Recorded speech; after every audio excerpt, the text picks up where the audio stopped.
ಕಿಸಾನ್ ಸಮ್ಮಾನ್ ಯೋಜನೆಯಲ್ಲಿ ರಾಜ್ಯ ಸರ್ಕಾರದಿಂದ ಒಂದು 4,000 ರೂಪಾಯಿನ ಹಾಕ್ತಾ ಇದ್ರು.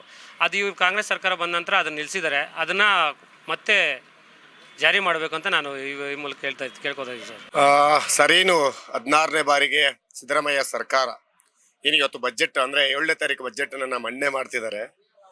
ಅವ್ರೇನೇ ಬಜೆಟ್ ಮಂಡನೆ ಮಾಡಿದ್ರು ಸಹ ವಿಶೇಷವಾಗಿ ರೈತರಿಗೆ ಅನುಕೂಲ ಆಗೋ ರೀತಿ ಬಜೆಟ್ ನ ಮಂಡನೆ ಮಾಡ್ತಾರೆ ಅಂತ ನಾವು ಅಪೇಕ್ಷೆ ಪಡ್ತಾ ಇದೀವಿ. ಯಾಕಂದ್ರೆ ಇವತ್ತು ರೈತನಿಗೆ ಅನುಕೂಲ ಆಗುವಂತ ಬಜೆಟ್ ಅನ್ನ ಅವರು ಮಂಡನೆ ಮಾಡಬೇಕು. ಯಾಕಂದ್ರೆ ರೈತ ಉಳಿದ್ರೆ ಈ ದೇಶ ಉಳಿದಿತ್ತು. ಯಾಕಂದ್ರೆ ಏನೇ ಇದ್ರು ರೈತನಿಂದ ಪ್ರತಿಯೊಂದು ಸಹ ಅಂತ ನಾವು ಅನ್ಕೊಂಡಿದೀವಿ. ಇವತ್ತು 16ನೇ ಬಜೆಟ್ ನ ಸಿದ್ದರಾಮಯ್ಯ ಅವರು ಘೋಷಣೆ ಮಾಡಲಿದ್ರೆ ಅದಕ್ಕೆ ನಮ್ಮ ಒಂದು ಬೇಡಿಕೆಗಳೇನೆಂದ್ರೆ ಏನಂದ್ರೆ ಈಗ ರೈತರಿಗೆ ಕೃಷಿ ಪಂಪ್ ಸೆಟ್ಗಳಿಗೆ ಒಂದು ವೆಚ್ಚ ಜಾಸ್ತಿ ಮಾಡಿದ್ದಾರೆ. ಹೊಸದಾಗಿ ಕಲೆಕ್ಷನ್ ತಗೊಬೇಕಾದ್ರೆ ಅದನ್ನ ದಯವಿಟ್ಟು ಹಳೆ ಇದಕ್ಕೇನೆ ಪದ್ಧತಿಗೆ ತರಬೇಕು. ಹಾಗೆ ಏನ್ ನೀರಾವರಿ ಇದೆಯಲ್ಲ, ಈ KC ವಾಲಿ ನೀರು ಚೆನ್ನಾಗಿ ಅದು ಸಂಸ್ಕರಣೆ ಆಗಿಲ್ಲ. ಅದನ್ನ ಸ್ವಲ್ಪ ಮೂರನೇ ಬಾರಿ ಅದನ್ನ ಸಂಸ್ಕರಣೆ ಮಾಡಿ ಕೆರೆಗಳಿಗೆ ಬಿಡಬೇಕು.